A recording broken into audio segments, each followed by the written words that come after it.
একদিনের কথা, এক নিরিবিলি বাগানে বসেছিলেন স্যার আইজ্যাক নিউটন। চারদিকে সবুজ গাছ, হালকা বাতাস বইছে, পাখিরা মিষ্টি সুরে গান গাইছে। তিনি ভাবছিলেন মহাবিশ্বের রহস্য নিয়ে। হঠাৎ করেই টুপ করে একটা লাল তসতসে আপেল পড়ে তার মাথায়। ওয়াচ! চমকে উঠলেন নিউটন। কপাল চেপে ধরে তিনি আপেলের দিকে তাকালেন।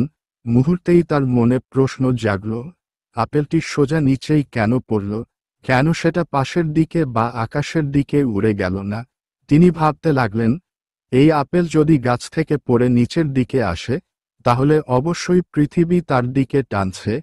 এর মানে হলো, পৃথিবীর এমন একটা শক্তি আছে যা বস্তুগুলিকে নিজের দিকে আকর্ষণ করে। এই ছোট্ট ভাবনা থেকেই জন্ম নেয় মহাকর্ষ শক্তির ধারণা।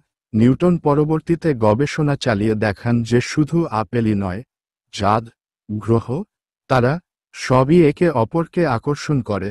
এভাবেই তিনি মহাকর্ষীয় শক্তির সূত্র আবিষ্কার করেন, যা পরবর্তীতে বিজ্ঞানকে এক নতুন দিগন্তে পৌঁছে দেয়।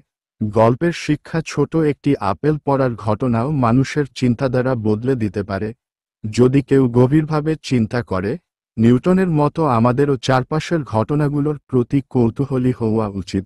কারণ কোনো সাধারণ ঘটনা থেকেই অসাধারণ আবিষ্কার হতে পারে। প্লিজ সাবস্ক্রাইবও করেন।